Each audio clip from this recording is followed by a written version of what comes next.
राम राम जी सभी को। आज फिर से मैं भगवत कथा लेके आई हूँ आपके लिए।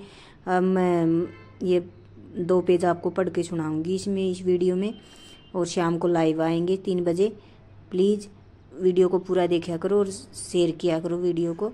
और पिछली वीडियो देखना, बहुत अच्छी वीडियो बना रखी है मैंने। बिल्कुल स्टार्टिंग से भगवत कथा बोल रखी है, वीडियो बना रखी है। आप सुनना कहीं पर भी बैठ कर, जब आपके पास फ़ोन तो हमेशा होता, कहीं पर भी सुन सकते हो आप।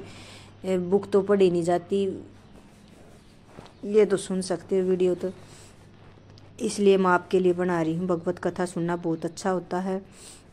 अब देखो, यहाँ से भगवान के प्रसाद को ग्रहण करके उनसे निरापद हो लेता है, वह उनके आक्रमण से बच जाता है। किंतु जो ऐसा नहीं करता वह कलमश का लक्ष्य बनता है। अन्न अथवा शाक वास्तव में खाद है। मनुष्य विभिन्न प्रकार के अन्न, शाक, फल आदि खाते हैं, जबकि पशु इन पदार्थों के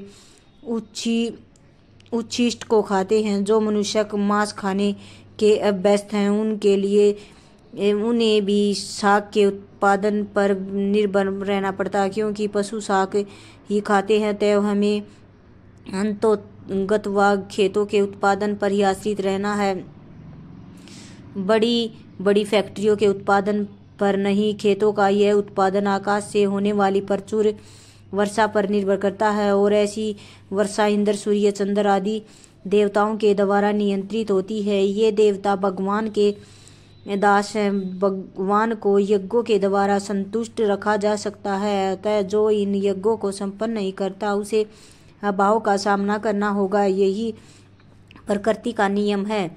अतः भोजन के अभाव से बचने के लिए यज्ञ, और विशेष रूप से इस युग के लिए संस्तुत संकीर्तन यज्ञ संपन्न करना चाहिए। वेदों में नियमित कर्मों का विधान है, और ये वेद साक्षात श्री भगवान से प्रकट हुए हैं। फलतः सर्वव्यापी ब्रह्मा यज्ञ कर्मों में सदा स्थित रहता है। इस श्लोक में यथार्थ कर्म अर्थात कृष्ण को प्रसन्न करने के लिए कर्म की आवश्यकता को भलीभांति विवेचित किया गया है। यदि हमें यज्ञ पुरुष विष्णु के प्रीतोष के लिए कर्म करना है, तो हमें ब्रह्म या दिव्य वेदों से कर्म की दिशा प्राप्त करनी होगी।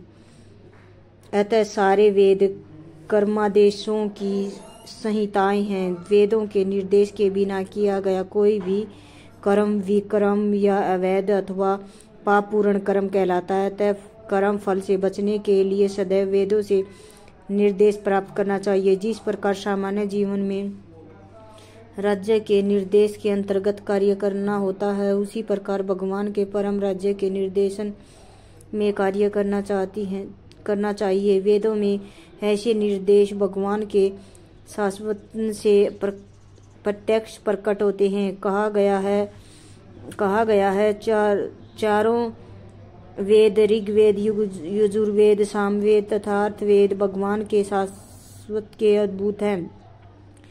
ब्रह्मा संहिता से प्रमाणित होता है कि सर्वशक्तिमान होने के कारण भगवान अपने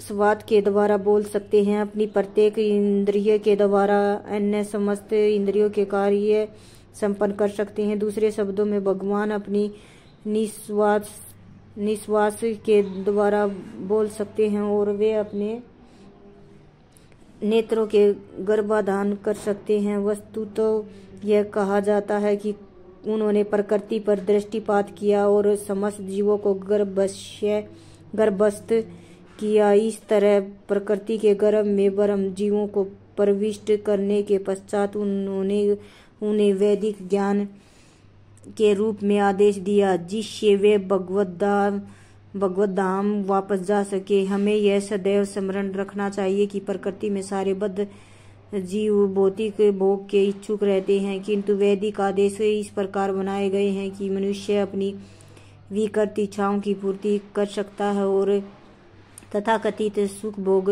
पूरा करके भगवान के पास लौट सकता है। बद्ध जीवों के लिए मुक्ति प्राप्त करने का यह सुनहरा अवसर होता है। अतः उन्हें चाहिए कि कृष्ण भावना भावित होकर यज्ञ विधि का पालन करे, यहाँ तक कि जो वैदिक आदेशों का पालन नहीं करते, वे भी कृष्ण भावना अमृत के सिद्धांतों को ग्रहण कर सकते हैं, जिससे वैदिक यज्ञों का कर्मों की पूर्ति हो जाती ही जाएगी। हे प्रिय अर्जुन, जो मानव जीवन में इस प्रकार वेदों द्वारा स्थापित यज्ञ चक्र का पालन नहीं करता, वह निश्चय ही पाप में जीवन व्यतीत करता है। ऐसा व्यक्ति केवल इंद्रियों की तुष्टि के लिए व्यर्थ ही जीवित रहता है। इस श्लोक में भगवान ने कठोर परिश्रम करो और इंद्रिय तृप्ति का आनंद लो, इस सांसारिक विचारधारा का तिरस्कार किया है। अतः जो लोग इस संसार में भोग करना चाहते हैं, उन्हें उपर्युक्त यज्ञ चक्र का अनुसरण करना परमावश्यक है। जो ऐसे विविध दानों का पालन नहीं करता, अधिकाधिक तिरस्कृत होने के कारण उसका जीवन अत्यंत संकटपूर्ण रहता है। प्रकृति के नियमानुसार यह मानव शरीर विशेष रूप से आत्म साक्षात्कार के लिए मिला है, जिसे कर्म योग, ज्ञान योग तथा भक्ति योग में से किसी एक विधि से प्राप्त किया जा सकता है। इन योगियों के लिए यज्ञ संपन्न करने की कोई आवश्यकता नहीं रहती, क्योंकि ये पाप पुण्य से परे होते हैं। किंतु जो लोग इंद्रिय तृप्ति से में जुटे हुए हैं, उन्हें पूर्वोक्त यज्ञ चक्र के द्वारा शुद्धिकरण की आवश्यकता रहती है। कर्म के अनेक भेद होते हैं। जो लोग कृष्ण भावना भावित नहीं है, वे निश्चय ही विषय परायण होते हैं, अतः वे उन्हें पुण्य कर्म करने की आवश्यकता होती है। यज्ञ पद्धति इस प्रकार सुनियोजित है कि विषयोन्मुख लोग विषयों के फल में फंसे बिना अपनी इच्छाओं की पूर्ति कर सकते हैं। संसार की संपन्नता प्राप्त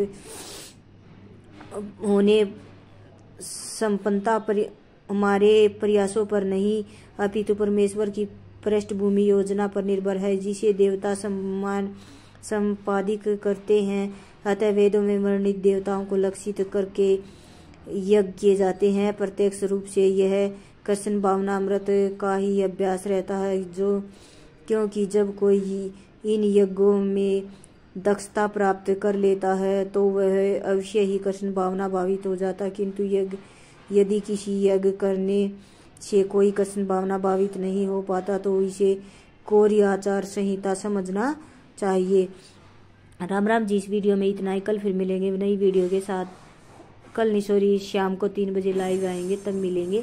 और प्लीज़ वीडियो को पूरा देखना, और जिसने देखा वीडियो को पूरा, उस सभी का हाथ जोड़कर धन्यवाद।